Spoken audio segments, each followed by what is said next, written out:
tardes a todos los asistentes. En nombre de Good Medics, institución con más de 25 años de experiencia, nuestra práctica está dedicada exclusivamente a la prevención, el diagnóstico y tratamiento integral de las enfermedades gastrointestinales. Damos la bienvenida a este webinar para pacientes, gluten, mitos y realidades de su consumo en la salud humana. Vamos a dar inicio. Todas las preguntas que surjan durante la charla las pueden dejar en el chat. Quienes estén conectados por Zoom o por el espacio de los comentarios, quienes nos sigan por Facebook. La recopilaremos al final y tendremos una sesión de preguntas que será moderada por la doctora Adriana Bonilla, gerente médica de nuestra institución. Por favor, cerrar micrófonos.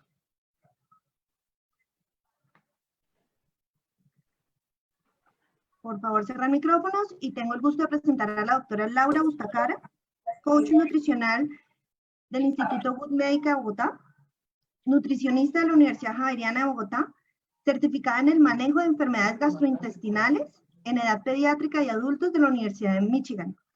Doctora, buenas tardes, adelante. Buenas tardes a todos. Para mí es un placer hoy estar con ustedes y compartir este tema que realmente está pues muy de moda. Todos los días en el supermercado, con el vecino, en consulta, escuchamos la palabra gluten. Entonces, hoy queremos dar a conocer algunos mitos y realidades con respecto al consumo de este, así que vamos a dar inicio a nuestra conferencia.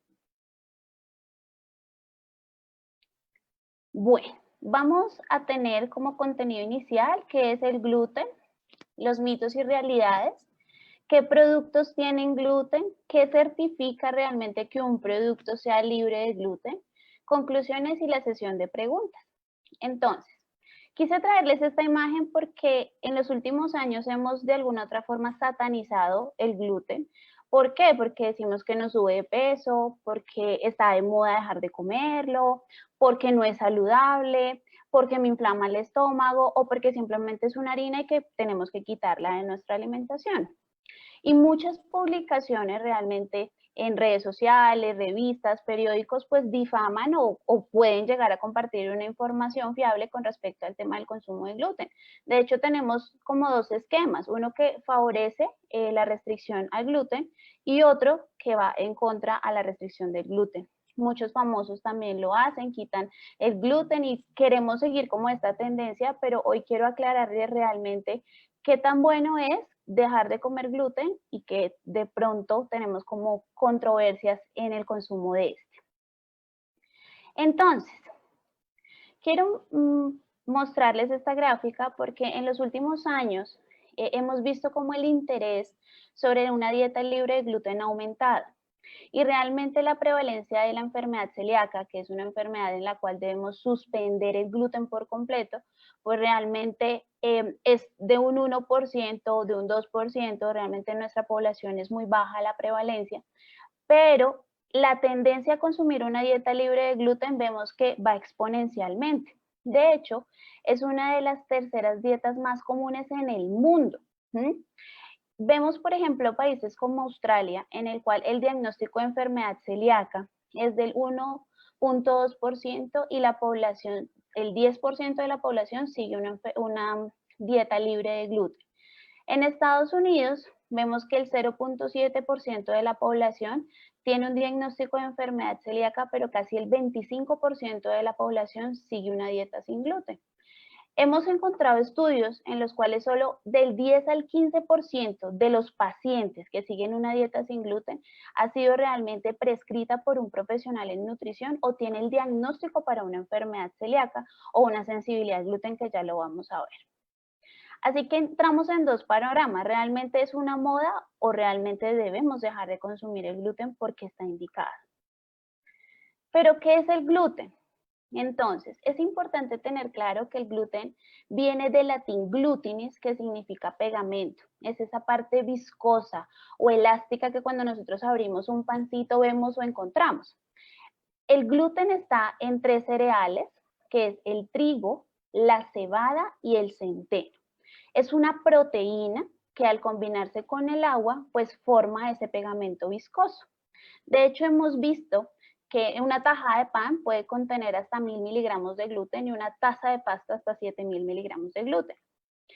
Es importante tener presente que lo que realmente no es tolerado a nivel digestivo son las proteínas, son las responsables de generar esos síntomas digestivos. El gluten contiene algunas proteínas, por ejemplo, como las prolinas o las glutaminas, que son resistentes a la digestión. ¿Qué significa eso? Que por ser una proteína tan compleja, es difícil romperse a nivel digestivo. En algunos pacientes que tienen predisposición genética, por ejemplo, o en aquellos pacientes que empiezan a generar sensibilidad al gluten es por eso, porque a nivel enzimático ya empiezan a generar una resistencia. Y ellas quieren entrar, pero su intestino no las acepta, generando una respuesta inflamatoria, generando síntomas digestivos. Las proteínas que contienen el gluten como tal son las encargadas de generar esa respuesta inflamatoria. Vamos a mirar qué realmente es real y qué es mito. Bueno, entonces, en cuanto a realidades, tenemos que tener claro que sí existen desórdenes asociados al gluten. ¿Cuáles son? Están clasificados como 3 desórdenes. Uno autoinmune, en donde está la enfermedad celíaca. El otro es el componente alérgico o el desorden alérgico, donde está la alergia al trigo. Y el otro es un componente que no es autoinmune, que no es alérgico, pero que hay una respuesta innata, que es la sensibilidad al gluten no celíaca. Importante mencionarles esto porque sí es una realidad. Existen pacientes que son sensibles al gluten, existen pacientes que tienen alergia al trigo y existen pacientes que tienen enfermedades celíacas. Y ellos son los que de alguna otra forma se van a beneficiar con la restricción al gluten. Para tener un poco más claro el concepto de que es una enfermedad celíaca, que es la alergia al trigo, quiero traerles como tal este comparativo. La definición de una enfermedad celíaca es una enfermedad sistémica, compromete todo nuestro sistema y está mediada por el sistema inmunológico, la cual es permanente, no se cura, se trata. La alergia al trigo es una alergia alimentaria mediada solo al trigo. Recuerden que el gluten es trigo, cebada y centeno. En este caso, pues solo sería alergia al trigo. Y la sensibilidad al gluten no celíaca ya es un síndrome caracterizado por síntomas digestivos, ya sea intestinales y extraintestinales, luego de descartar la enfermedad celíaca y luego de descartar la alergia al trigo. Esta aparece improvisto y de alguna otra forma pues se puede controlar muchísimo más. ¿Cuáles son los síntomas de la enfermedad celíaca? Entonces, hay un dolor abdominal frecuente, hay diarreas, dolores de cabeza, vómitos, anemia, y hago pues un gran paréntesis en este aspecto de la anemia, dolor en articulaciones, pérdida de peso, cansancio, falta del apetito y carencias nutricionales. Los pacientes con enfermedad celíaca tienen carencias en vitaminas del complejo B, sobre todo la vitamina B12, y también tienen anemia. En la alergia al trigo, como es una alergia, pueden haber compromisos de otros sistemas. Entonces, además del digestivo, donde hay dolor, distensión después del consumo del trigo, también hay presencia de síntomas en piel, por ejemplo, como urticarias. O también pueden haber síntomas respiratorios, como por ejemplo el asma o la anafilaxia. El dolor muscular también se asocia. Con la sensibilidad al gluten, pueden compartir síntomas muy parecidos a la enfermedad celíaca, pero aquí no hay carencias nutricionales. Y algo muy importante es que pueden haber, por ejemplo, hormigueos a nivel muscular o dificultad para la concentración, se ha visto mucho en los pacientes con sensibilidad al gluten. ¿Cuál es el diagnóstico?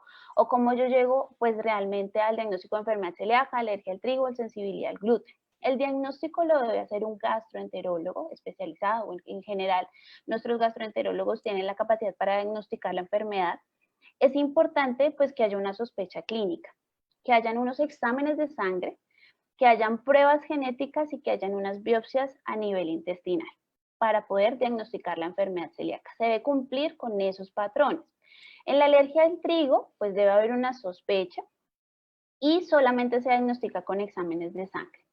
En la sensibilidad al gluten es algo totalmente diferente, porque no contamos con unas pruebas diagnósticas en sangre o genéticas que nos puedan realmente diagnosticar esta sensibilidad. Así que nos toca empezar a hacer un protocolo o un seguimiento de síntomas y signos como tal que el paciente muestre el consumo del gluten. Aproximadamente son de 4 a 6 semanas.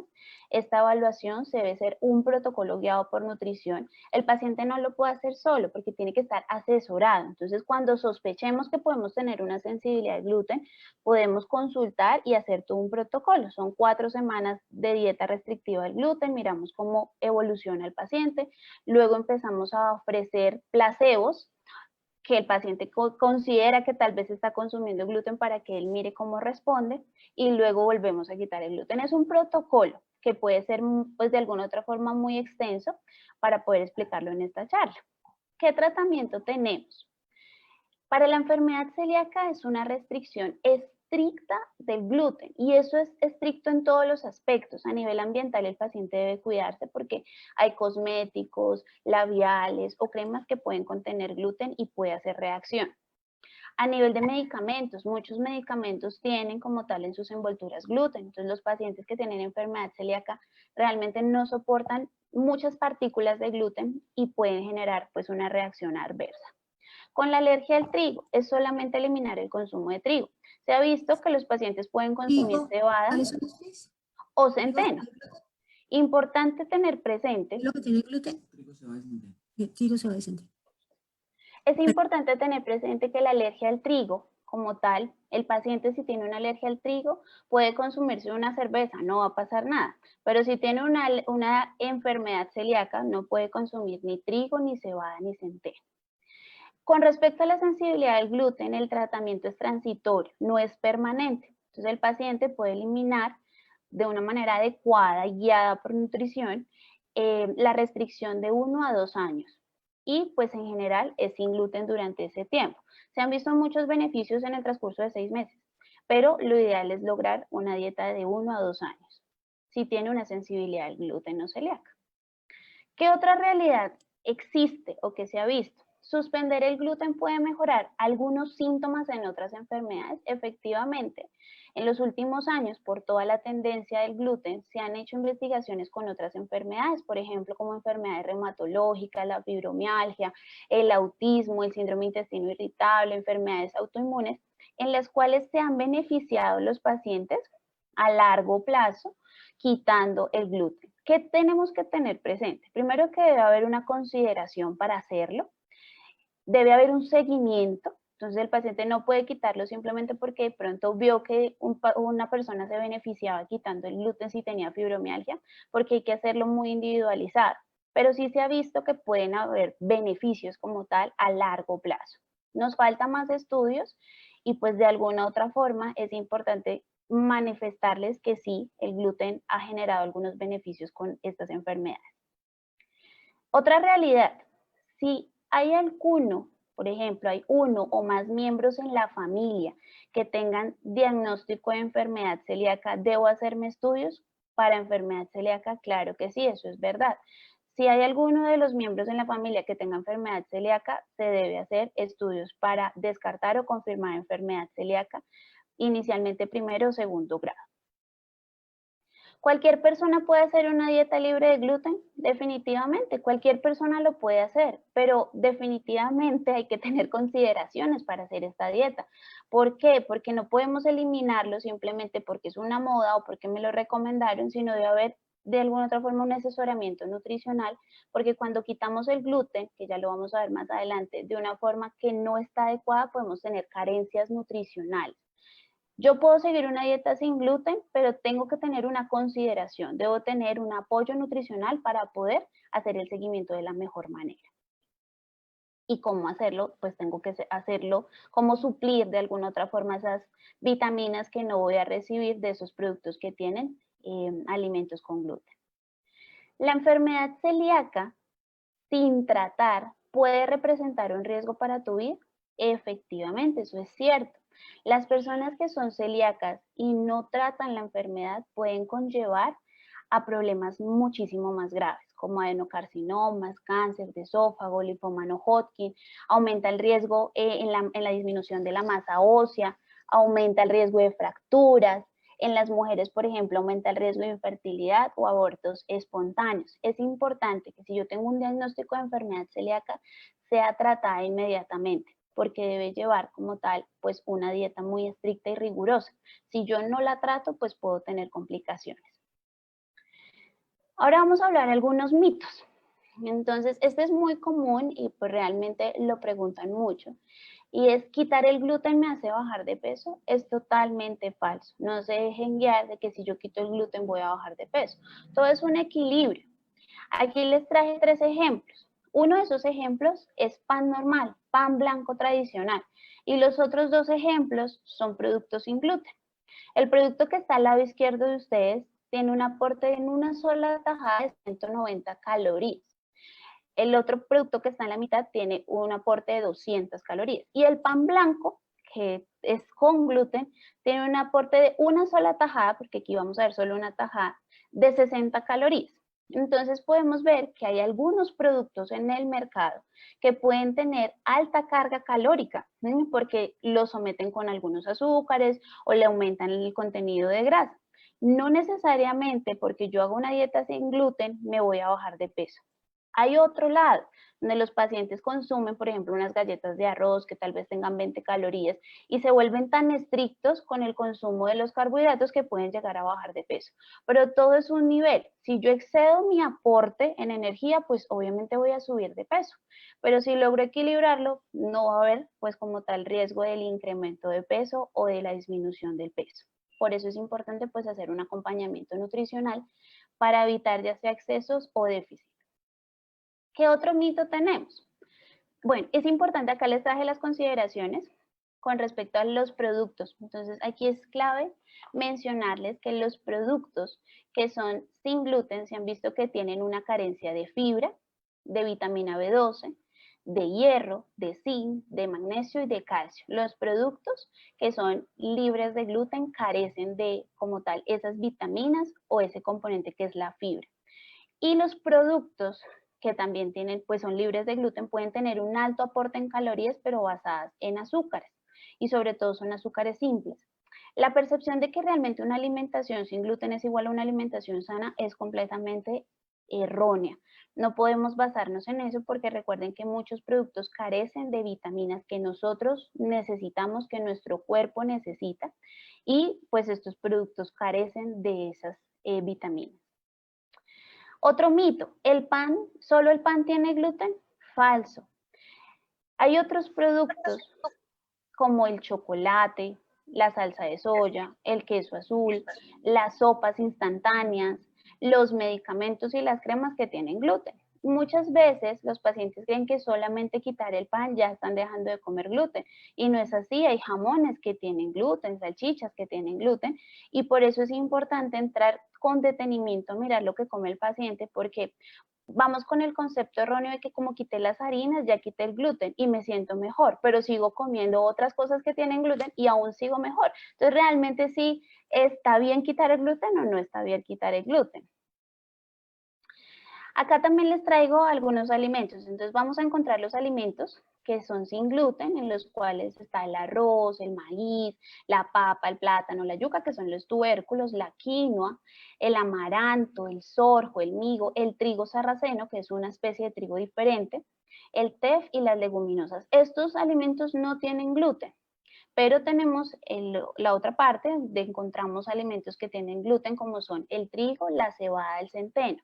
La malta es por trazas, el camut también es por trazas, la avena es por trazas, la avena que nosotros utilizamos tiene trigo por trazas de equipos o de procesamiento, y el trigo espelta. Estos alimentos tenemos como tal sin gluten y los con gluten. Otro mito, ¿puedo autodiagnosticarme con enfermedad celíaca o sensibilidad al gluten? Falso. Esta frase la quise traer, es del doctor Alessio Fasano, él es el fundador del Centro de Enfermedad Celíaca de la Universidad de Maryland, y él pone muy claramente esta frase, la gente no decide por sí misma que tiene diabetes, y comienzan a ponerse insulina. Entonces, ¿por qué se autodiagnosticarían cuando se trata de gluten? Cuando nosotros estamos en esos diagnósticos de saber si tal vez tenemos el azúcar alto, de que tal vez tengamos que utilizar medicamentos, hacemos todo lo posible para que no llegue ese momento. Pero con el gluten está pasando lo contrario. Entonces uno empieza a quitar el gluten sin tener un diagnóstico que realmente confirme que tengo que quitarlo de mi dieta. ¿Cuál otro mito se da o preguntan los pacientes? ¿Es lo mismo tener enfermedad celíaca y ser sensible al gluten? No es lo mismo. Recuerden que hay 3 aspectos diferentes o 3 trastornos relacionados con el gluten, donde está la enfermedad celíaca, la alergia al trigo y la sensibilidad al gluten. No es lo mismo. Definitivamente los síntomas se pueden ver relacionados, pero en la enfermedad celíaca hay un daño en el tejido intestinal, hay una inflamación, o sea, el paciente está muy comprometido a nivel intestinal y hay una deficiencia en vitaminas. En la sensibilidad al gluten, los síntomas pueden ser similares, pero realmente no existe un daño en el tejido y tampoco representa un riesgo para la salud en el paciente. Todo lo que dice libre de gluten es apto, falso también. Aquí también les traje algunos ejemplos para que podamos verlos. El primer ejemplo dice libre de gluten y sale el trigo y sale tachado, pero cuando revisamos los ingredientes abajo en la parte negra, dice este producto es elaborado en una planta que procesa nueces de árbol, huevo, lácteos y trigo, o sea que sí tiene gluten. ¿Por qué? Porque tiene trazas, entonces lo mismo dice, por ende puede contener trazas. Las trazas son pequeñas partículas de esa proteína que pueden llegar a quedar en esa tajada de pan que nos están diciendo que es sin gluten. Ahora tenemos otro ejemplo, que son las tostadas de arroz. Entonces, recuerden que el arroz es sin gluten, pero en este caso, que son unas tostadas que están vendiendo en la parte comercial, nos aclaran que también tienen trigo. ¿Por qué? Porque las plantas de procesamiento pueden llegar a generar que hayan proteínas de trigo impresas en esas tostadas. No todo lo que dice libre de gluten realmente es libre de gluten. Para eso, ¿qué tenemos? Entonces, hay asociaciones y realmente hay unas legislaciones a nivel del etiquetado nutricional que nos permiten identificar cuándo un producto es libre de gluten y cuándo no. Estas asociaciones son las que ustedes van a ver a la parte derecha, en las cuales se tiene que certificar o tiene que el empaque tener estos logos. Cada país cuenta con un logo especial. Nosotros realmente no tenemos en Colombia como los logos establecidos, así que nos ceñimos de los logos de Estados Unidos o los logos de Europa. Lo ideal de estos logos es que contengan menos de 20 partes por millón. ¿Eso qué significa? Que no contengan mucha cantidad de gluten para que pueda ser apto. Si no encuentran esos logos en el etiquetado de los alimentos, no es un producto que realmente sea certificado que sea libre de gluten. Otra cosa importante es que hay aspectos de contaminación. Entonces, si yo voy a seguir una dieta libre de gluten, ya es porque soy celíaco, porque definitivamente mi nutricionista, mi gastroenterólogo me recomendó que siguiera esta dieta libre de gluten y estoy acompañado, debo evitar alimentos que no tengan etiquetado, porque no voy a poder saber si realmente tiene trazas o no, a base de qué ingredientes está hecho ese producto. También tengo que evitar productos que digan puede contener trazas, o este alimento fue fabricado o empacado en plantas que procesan o equipos que procesan gluten, por el tema de las trazas. Hemos terminado nuestro webinar de los mitos y realidades referentes al gluten. Estoy pues dispuesta a sus preguntas y pues muchísimas gracias.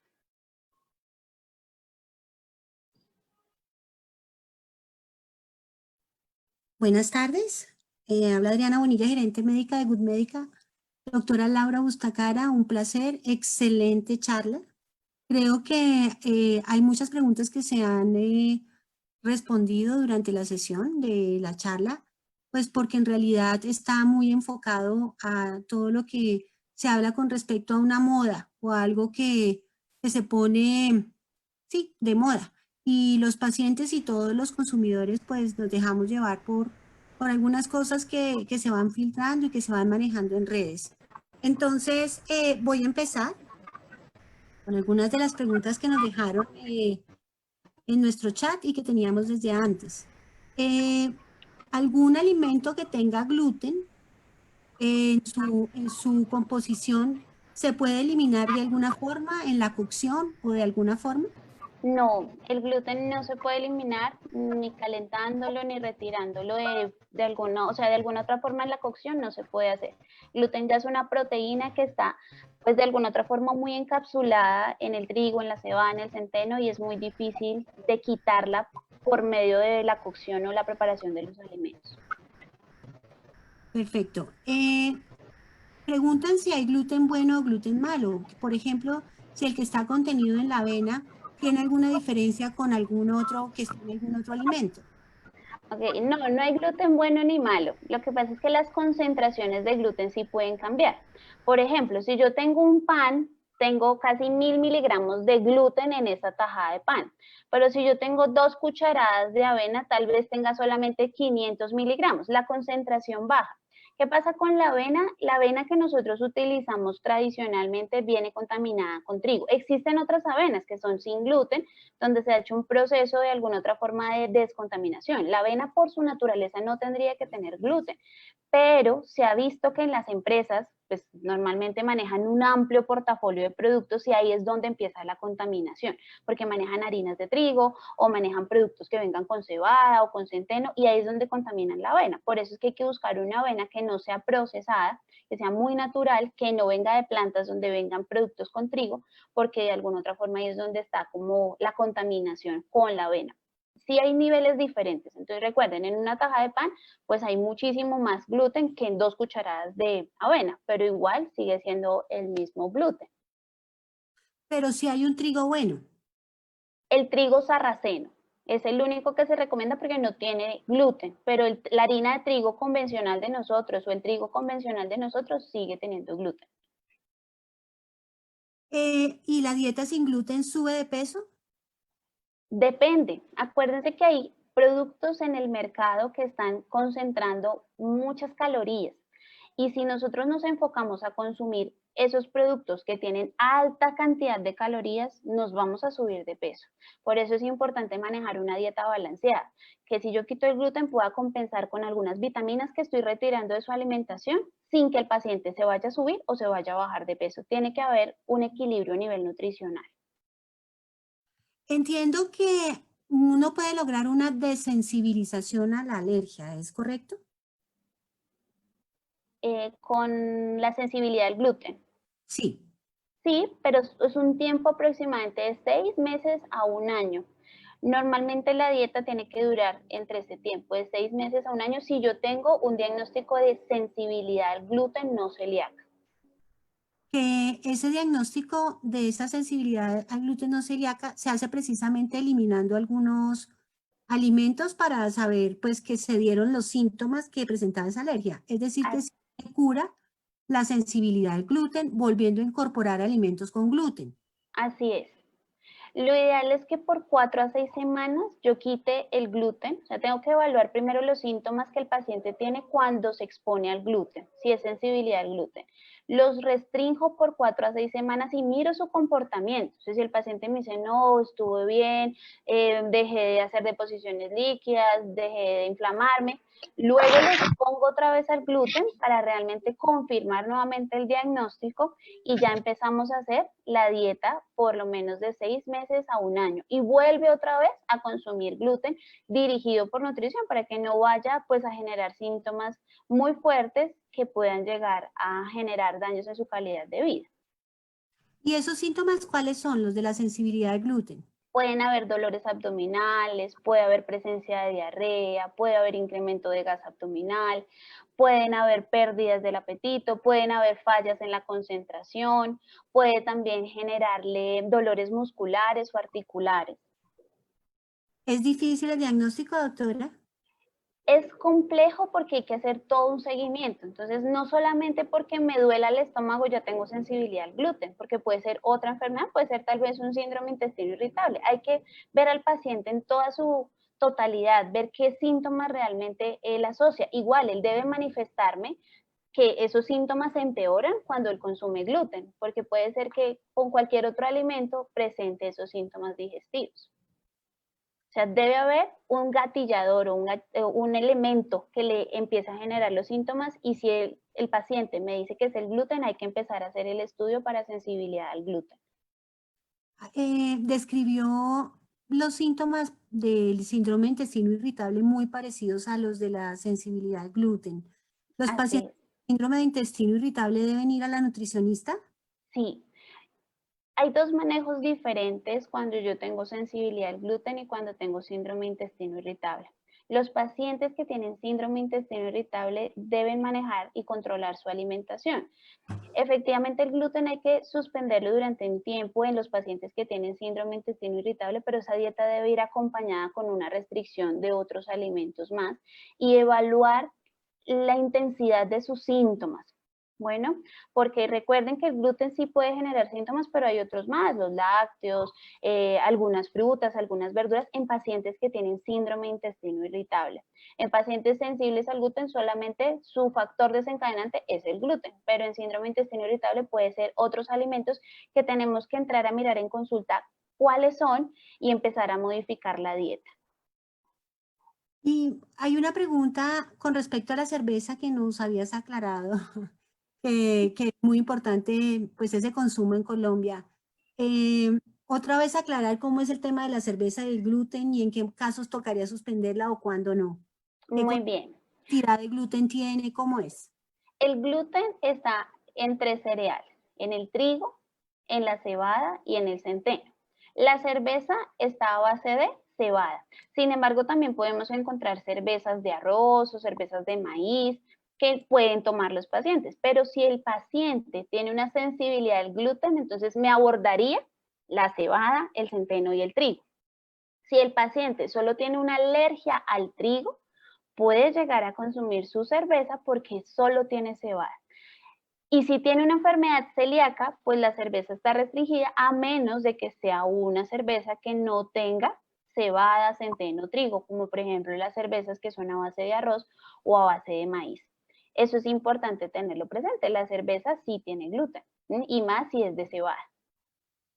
Terrible. Bueno. Diferencias entre la alergia al trigo y la enfermedad celíaca, ¿cuáles son? Recuerden que la alergia al trigo hay una respuesta que no solamente es digestiva, sino también puede ir asociada a otros síntomas, como por ejemplo el brote en la piel. Entonces el paciente come, por ejemplo, una taza de pasta, porque la pasta es a base de harina de trigo, y empieza a sentir que le pica el cuerpo, o que le empieza a salir brote, o empieza a sentir dificultad respiratoria. En la alergia hay otros componentes que se pueden ver relacionados. En la enfermedad celíaca, ¿qué pasa? Pues que de pronto yo no tengo dificultad respiratoria, o no estoy rascándome todo el tiempo, porque no hay un compromiso en cuanto a una alergia, sino es un compromiso sistémico. Entonces ya en la sensibilidad al gluten, pues tengo carencias de nutrientes, hay síntomas digestivos muy fuertes, y el paciente pues realmente lo viene asociando con el consumo de gluten. Otra cosa es que la enfermedad celíaca es una predisposición genética.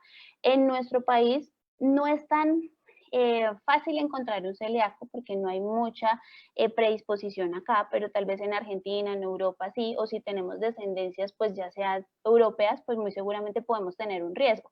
Acá en Colombia no es tan fuerte la prevalencia, por decirlo así, pero sí la diferencia es carencias nutricionales, anemia, por ejemplo. Hay a nivel, pues ya cuando uno entra a ver, el gastroenterólogo entra a evidenciar cómo está su mucosa intestinal, encuentra que realmente hay una atrofia a nivel intestinal. Su intestino realmente está sufriendo porque no puede absorber esas proteínas.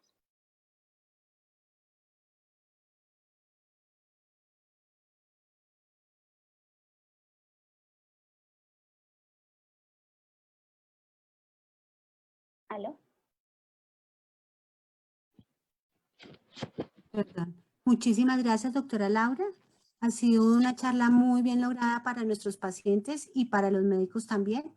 Hemos aprendido muchísimo sobre pues, el consumo de gluten en los alimentos y lo que puede ocasionar cuando toca suspenderlo. Sin embargo, pues veo que es un tema bastante complejo que no puede ser manejado por el propio paciente, que debe ser orientado a la nutricionista por los médicos que deben sospechar que existe esta enfermedad, por decirlo de alguna forma, o esta alergia o esta pues, respuesta diferente al consumo de esa proteína. Entonces, pues muchísimas gracias. Estamos en Good Médica con la doctora Laura Bustacara, especialista en toda la parte del manejo nutricional de las enfermedades gastrointestinales de la Universidad de Michigan, con muy buena aceptación de sus pacientes. Gracias, nos sentimos orgullosos de tenerte en nuestro equipo de trabajo. A todos nuestros pacientes y a quienes nos escucharon, pues decirles que estamos allí en Good Médica para prestarles nuestros servicios y que tengan una feliz noche, que nos cuidemos mucho, que seamos todos y que pronto volvamos a abrazarnos personalmente. Muchísimas gracias.